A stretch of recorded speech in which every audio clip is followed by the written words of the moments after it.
Alhamdulillah, nahmaduhu wa nasta'inuhu wa nastaghfiruhu wa nu'minu bihi wa natawakkalu alayhi wa na'udhu billahi min shururi anfusina wa min sayyiati a'malina man yahdihillahu fala mudilla lahu wa man yudlilhu fala hadiya lahu wa nashhadu an la ilaha illallah wahdahu la sharika lahu ونشهد أن سيدنا وسندنا وشفيئنا محمدا عبده ورسوله أما بعد أعوذ بالله من الشيطان الرجيم بسم الله الرحمن الرحيم يوم لا ينفع مال ولا بنون إلا من أتى الله بقلب سليم صدق الله العظيم اللهم صل وسلم وبارك وارحم على عبدك ورسولك Sayyidina Muhammadin Nabiyil Ummi wa ala alihi wa sallam tasliman. Alhamdulillah, we are in the month of Ramadan, and for some people they pray their fourth Taraweeh. Some have maybe even prayed their fifth night of Taraweeh, and for some it may even be, I suppose, in the daytime. May Allah Ta'ala give all of us tawfiq to get the most of this month of Ramadan. I thought that for the first 2 Ashara, before we enter the last 10 nights, I was thinking of what type of topic to do for these night talks. And purification of the heart, in one sense, is a topic that has been done many, many times. I've done it several times. Many ulama and mashayikh have spoken on this. But I wanted to do it somewhat differently this year. And so the first thing I want to do is share with all of you and explain in what sense I want to do it differently. A lot of people are very fond of studying tasawwuf and works by Imam Ghazali rahimahullah ta'ala, and like to attend and listen to talks and bayan and majlis. But then there reaches a point that it becomes just a cycle, a circuit. Whether that circuit is they only listen to one person, they listen to a few people, whether that circuit is they go very deep and they have books on tasawwuf and they listen about tasawwuf, and then I think they lose sense of the whole purpose. And the real purpose was not to know so much about purification of the heart, or not to share every quote of every great alim and sheikh in the history about what they wrote or said about purification of the heart. The purpose is actually to purify your heart.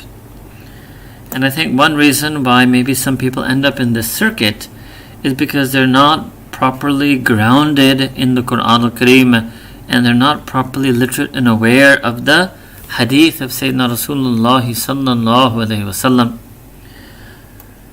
And without that grounding, without that core foundation and basis, a person cannot do tazkiyah bil Quran, how to purify their heart from the verses of Quran. And that goes beyond just the standard list of anger, greed, etc. Tazkiyah bil Quran, one of the most simple ways to purify one's heart through Quran al-Kareem is to reflect on the verses of Jahannam. It's not just about finding those verses where Allah subhanahu wa ta'ala has spoken about anger, or Allah subhanahu wa ta'ala has spoken about envy. No doubt, many such verses exist and they are important and they need to be studied. But I think there's a mistake when purification of the heart became overdone. It became a mistake to think that it's just about 10 major vices of the heart and finding more about them. And alhamdulillah, no doubt, that is a part of it. We have taught that. We will inshallah talk about some of that in this series as well.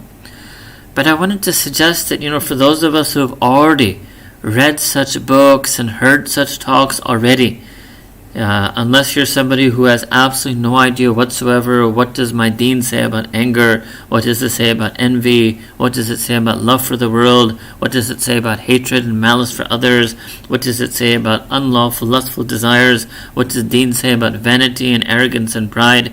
Yes, if a person truly doesn't know what the deen says about those topics, then yes, it is very beneficial to go through the verses in Quran that talk about this, and the hadith that talk about this, and the teachings of Imam al-Ghazali rahimahullah ta'ala, Shaykh Ashraf Ali Thanvi rahimahullah ta'ala, many other of the Mashaykh who spent a lot of their lives writing and teaching these things. And as I said, in fact, one mistake people, even when they do this, is they actually don't look so much at the verses in Quran or the hadith of Nabi Kareem sallallahu alaihi wasallam. But what I was trying to say is that purification of the heart definitely is about looking at those topics, but there's more. There's more to it. And so for those of us, and so this series is going to try to reach out to that more. More doesn't mean better. Maybe you could just say different, something additional, beyond just looking at those topics. And especially, I think, for those of us who, alhamdulillah, mashallah, have studied those topics, or have attended talks on those topics, or read books on those topics, we need something more. Because if we find that in our heart we still have anger, we still have greed, or we still worry about things, we still have anxiety, or we still have love for the world, or we still have ill feeling towards others, we have some of these ailments of the heart, illnesses of the heart, despite having studied Ghazali and learned this and taught that, then it means obviously we need more. Now if you look at the way, and this is a core function, as we were mentioning earlier in the Tafsir series, and I know I appreciate that that's 3 hours long, and that's very long for many of you. And some people were felt that it was a bit of a, when they see the title Gems of Quran, they think it's like a 20-minute thing where they will just get maybe 1 or 2 or 3 verses. But when you go through Quran al-Karim, you see that I think there's a lot of wisdom in Allah subhanahu wa ta'ala not having arranged the verses of Quran so simply in terms of topic. Otherwise, the Quran al-Karim could have been revealed like a textbook. This is the chapter on anger, and this is the surah on envy, and this is the surah on hubb dunya. No.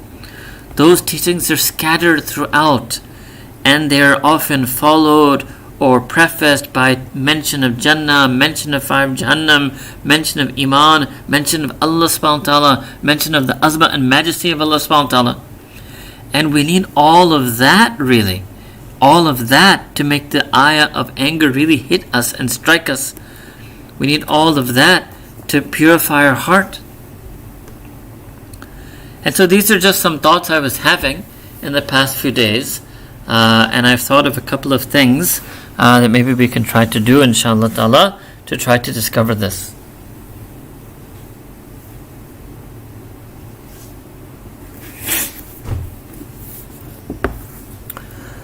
The first thing is obviously, alhamdulillah, that in the month of Ramadan, fasting itself is a purification of the heart.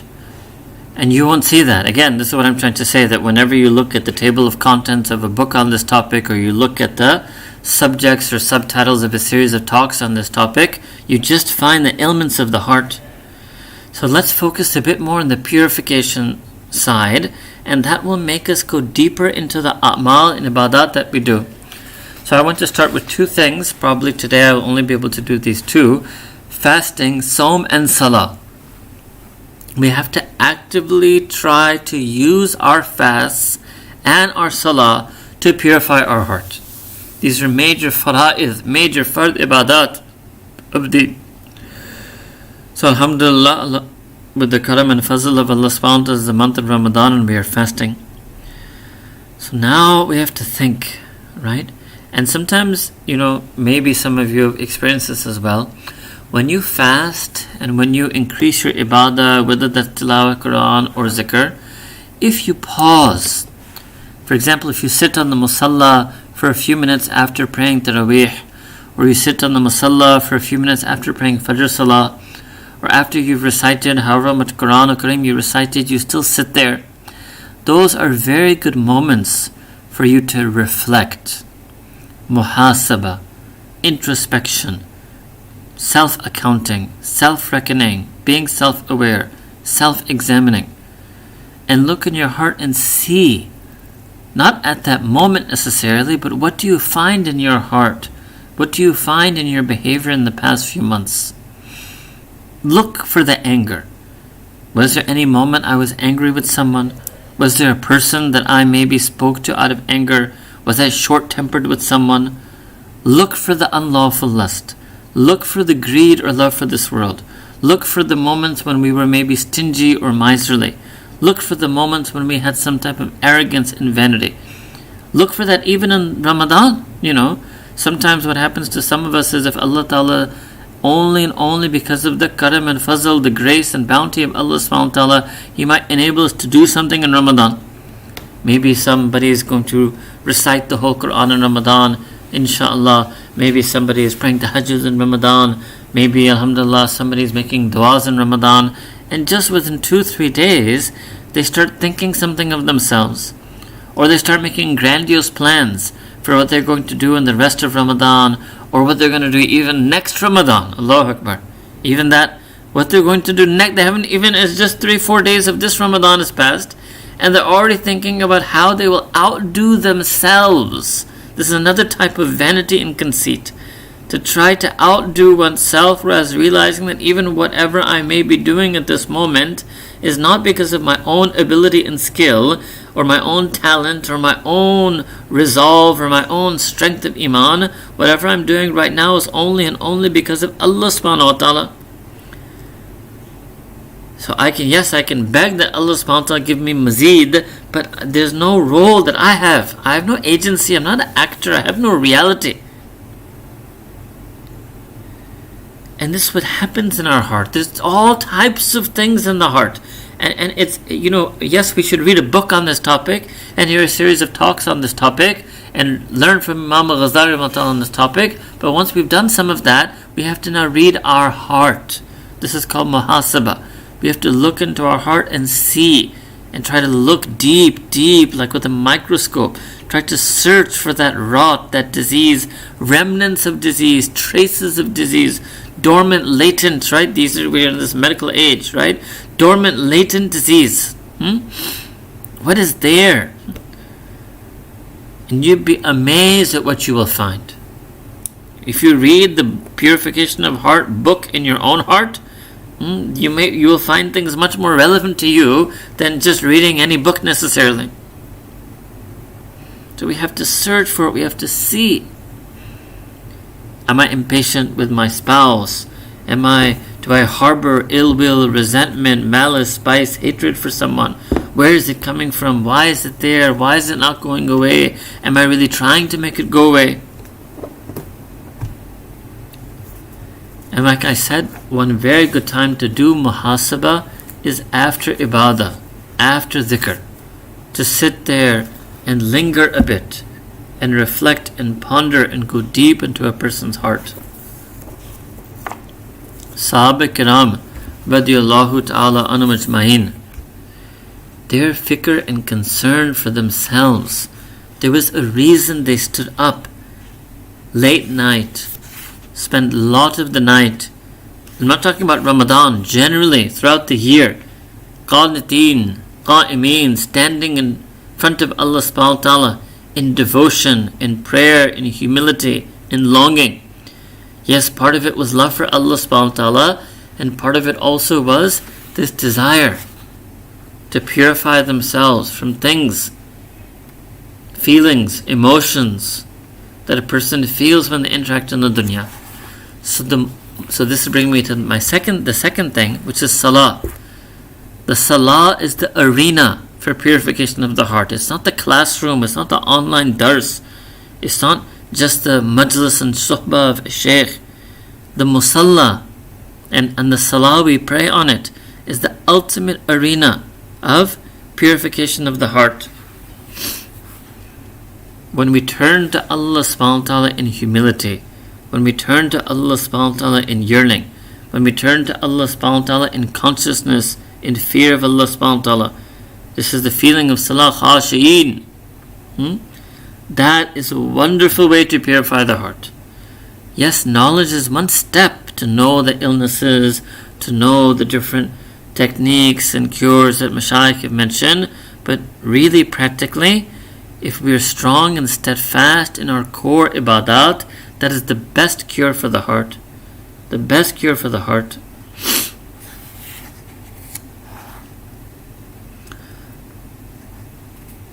Look, think like this, Sayyidina Rasulullah sallallahu. So let's look at, I'll give you one example. Sayyidina Rasulullah sallallahu alaihi wasallam said, and something we all study in the chapter on arrogance. There's a hadith, Imam Muslim rahimahullah ta'ala narrates it amongst others. لا يدخل الجنة من كان في قلبه ذرة من الكبر. That person who in their heart has a dharra, has an atom's weight of kibr, of arrogance. لا يدخل الجنة. Such a person will not enter Jannah. Such a person will not enter Jannah. Allahu Akbar. Now, how is that going to go away?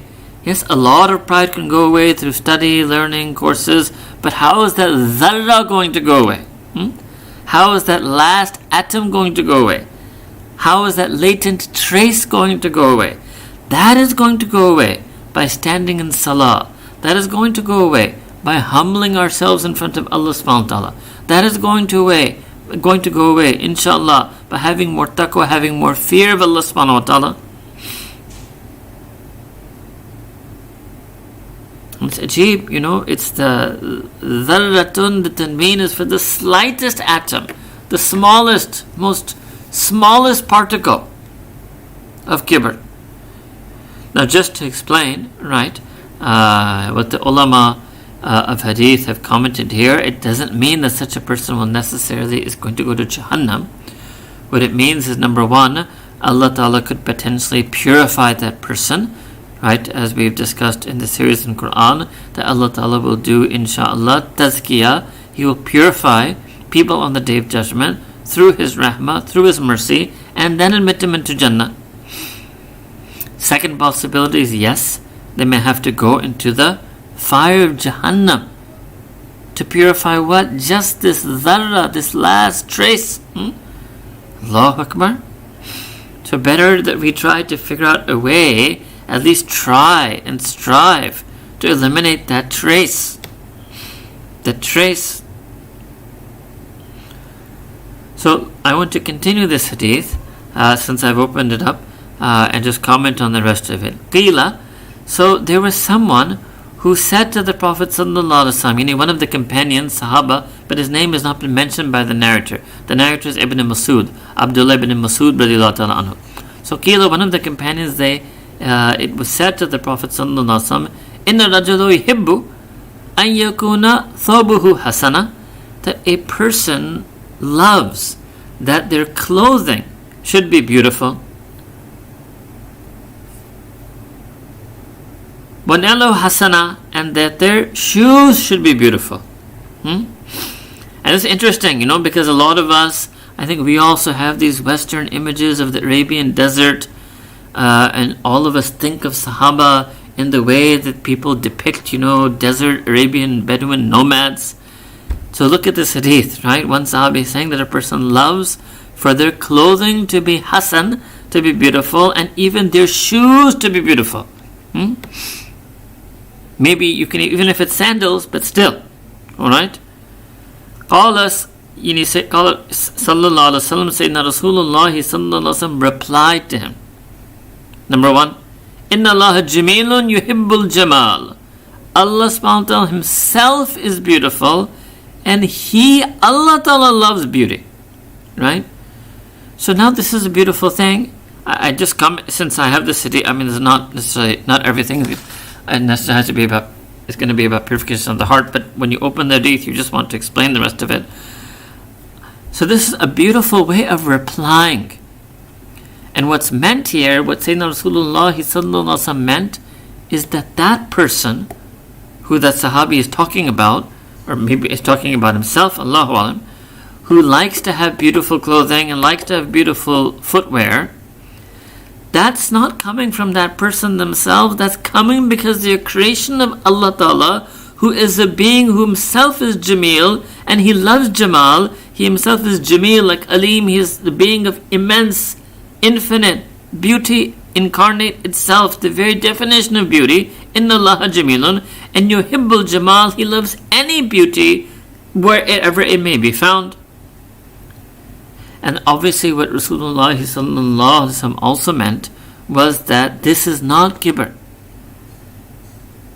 And then Nabi Kareem sallallahu alayhi wa alihi wasallam continued in his reply, Al-kibru, what is kibr? What is this pride and arrogance? Batarul haqqi. The first thing is that it is disdain for the truth. To think you are above and beyond al-haq. Whether it's the pride in a person who thinks they're above and beyond the haq of Iman and Islam itself, whether it's the pride of a Muslim and a mu'min who thinks they're beyond the ruling of the Sharia or some hukm shari or some Islamic teaching, that no, they're above and beyond that. Or even it may be, now what could be a dharra of this? Now this is now coming to what I wanted to explain. What is a trace? Do we have any trace in our heart of any slight disdain for something that is true? So let me give you an example of a dharra, of a small atomic trace of this. I recite Quran just fine. I don't need to study tajweed. That's something children do. Now, this is what I'm saying. You have to dig deep in yourself to find these things. There's not going to come in the Purification of Heart book. What is arrogance? Not wanting to learn tajweed. Allahu Alam, I've never seen a book that wrote that. But what I'm saying is you have to dig deep. I don't know if I'm just picking an example. There's going to be some trace in us. We have to dig deep and find that. Why? It's not for children.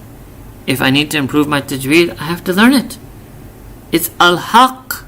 It's al-haq. It's the truth.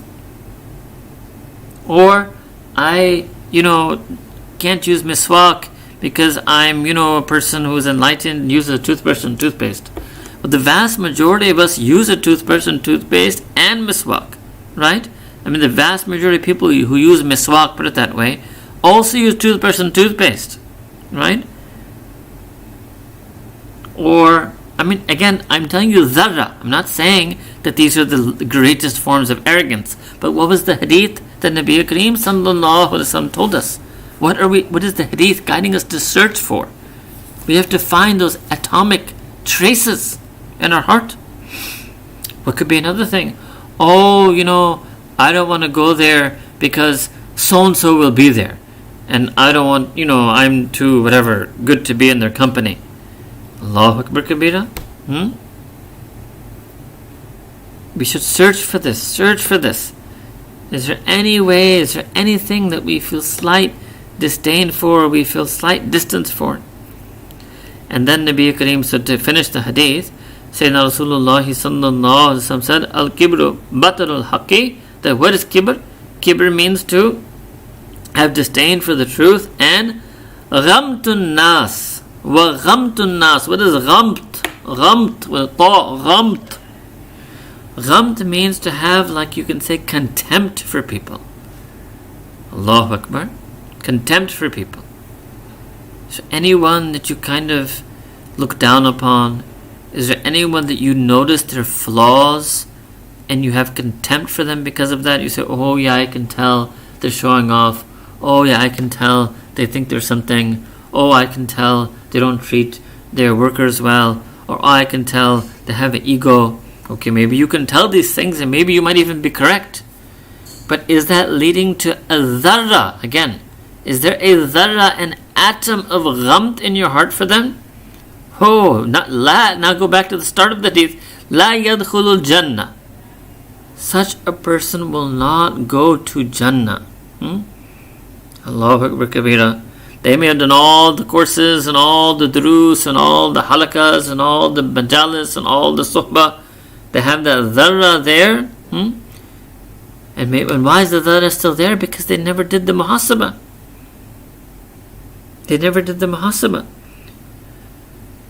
So one way is that in the month of Ramadan, and let me explain this as well. Why I said in Ramadan, after dhikr, after ibadah.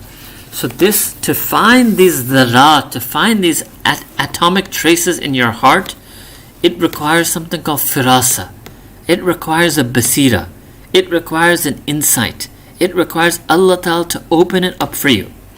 And normally, Me and you are in so much ghafla, so involved in dunya, so distant from Allah subhanahu wa ta'ala, so few ibadat, that we don't have that firasa, that basira, we don't have that level of insight and perception to do this type of muhasabah, that we can find these atomic traces in ourselves.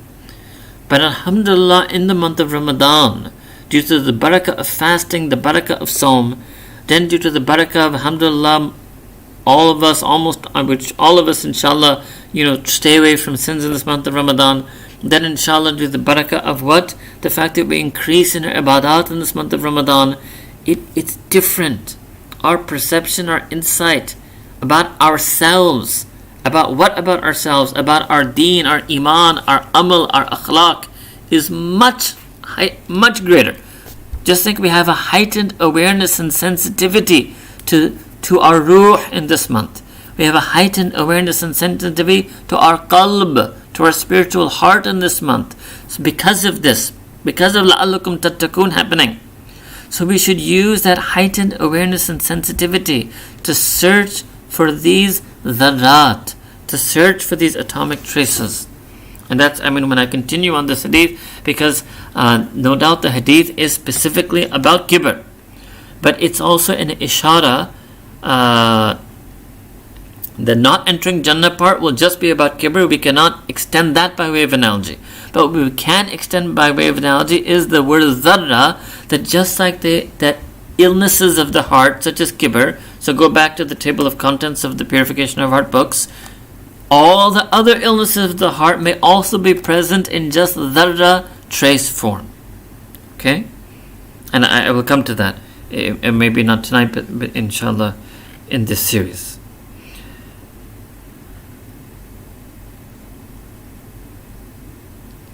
So ghamtun nas, do I have an atomic trace of that? Do I have any remnant of that? So I was saying in Ramadan, we have this heightened awareness. It's the best chance we ever have to be able to see this minutiae, this level of detail in our heart. So I would suggest that we add, inshallah ta'ala, to our a'mal of Ramadan, few moments, doesn't have to be few minutes, anywhere from few moments to few minutes of such muhasabah. Okay, let's say you do the muhasabah and then you feel, yes, I realized something, I remembered something, I'm noticing something, I have these things, we're going to say we have much more than traces of them, but mashallah, let's say somebody says, I have some level of it, some trace of it. What should I do? That, and now stand up and pray salah to Allah subhanahu wa ta'ala. Stand up and pray 2 nafil, 2 extra rakahs. Play them like a salatul hajah, right? The sunnah, Nabi Kareem sallallahu alaihi wasallam taught us that if we have a need, a particular deep, urgent, pressing need, we can pray 2 rakahs salah, known as salatul hajah, and make a particular special sunnah dua after that. And feel that this is my hajah, this is my need, that I sat here for a few moments and did muhasabah and I discovered this thing about myself. This is my need, I need this gone, I need this to be purified. And beg Allah subhanahu wa ta'ala using that sunnah dua and then in your own words, in your own language, that Allah ta'ala purify your heart. Like Nabi Kareem sallallahu alaihi wasallam taught us to make the dua, Allahumma ati nafsi taqwaha, that Allah subhanahu wa ta'ala grant my nafs its taqwa. What does it mean? Because Allah said, فَأَلْهَمَهَا فُجُورَهَا وَتَقْوَاهَا. Allah Ta'ala has inspired the nafs, the self, with fujur, with rebellious disobedience, and taqwa, with pious obedience. So Nabi Kareem sallallahu alaihi wasallam made dua to Allah Ta'ala, Allahumma ati nafsi taqwaha, that Allah Ta'ala grant my nafs its taqwa, وَزَكِّهَا, and purify it. Anta khairu man zakkaha, indeed you are the best being who will purify it, who may purify it. You are the best to purify it. Anta waliyuha wa mawlaha, you are the wali of me, of myself. Wa mawlaha, and you are the master of me. So because you are my wali and my mawla, you are my muzakki. So make dua to Allah subhanahu wa ta'ala. And then move and build on the feelings and sentiments that are expressed in these words, in these du'as, and then make dua using the same feelings. Something I talked about a few weeks ago, to ride the wave of the feelings of sunnah du'as.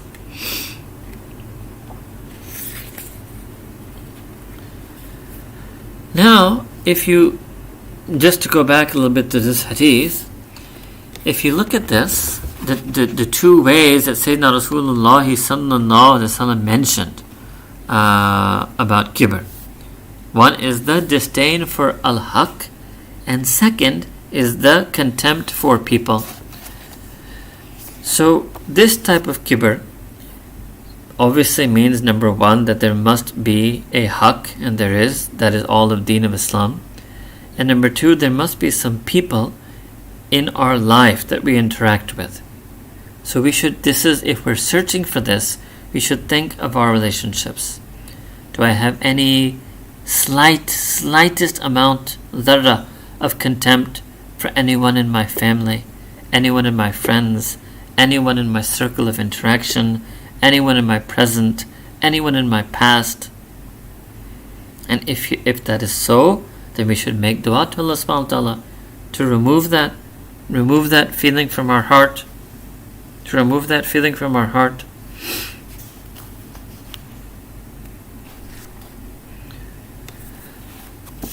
Inside the salah, this 2 rakats, nafil salah, salat al-hajjah, during the salah we're not supposed to think about this.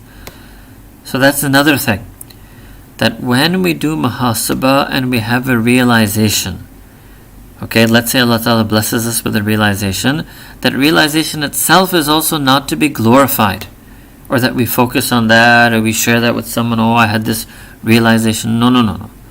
You stand in salah and you even forget that realization. You forget everything except for Allah subhanahu wa ta'ala. Because all hidayah, all rushd, all guidance, all being on the right and sound and correct path is all in order for us to turn to Allah subhanahu wa ta'ala, in order to connect to Allah ta'ala. It's not that we get a realization that now I will correct myself. No, I will connect to Allah ta'ala and ask Allah ta'ala to correct me. This is the benefit of salah. So Saum and salah are, alhamdulillah, salat is something we do every day, and this is the month of Saum. So these days, you should view it like that, the days of Ramadan are the days in which I combine the fard of salah and the fard of Saum, the fard of established prayer and the fard of the mandatory fasting, in order to purify our heart. So we make dua that Allah subhanahu wa ta'ala give us the strength and give us this understanding, and this is just one way, and may Allah ta'ala open us any and every way to bring about this purification. And ultimately, truly, really, it is only Allah subhanahu wa ta'ala, as Allah ta'ala said in Quran Kareem, وَلَكِنَّ اللَّهَ يُزَكِّي مَن يَشَاءُ, and indeed it is Allah subhanahu wa ta'ala who purifies the hearts and selves of whomsoever He wills. And we make dua to Allah subhanahu wa ta'ala that He accept our fasts, and He accept our prayers, and He accept our du'as in this month of Ramadan, and that may Allah subhanahu wa ta'ala do tazkiyah of our hearts, and may Allah ta'ala enable us to focus on all the core teachings of deen, and remembrance of Jahannam, remembrance of Jannah, yearning for Jannah, fear of Jahannam, reflection upon Allah subhanahu wa ta'ala. May Allah ta'ala ground us in Quran Kareem, ground us in the Sunnah and Seerah of Nabi Kareem sallallahu alayhi wa sallam. Wa akhiru da'wana anil hamdulillahi rabbil alameen.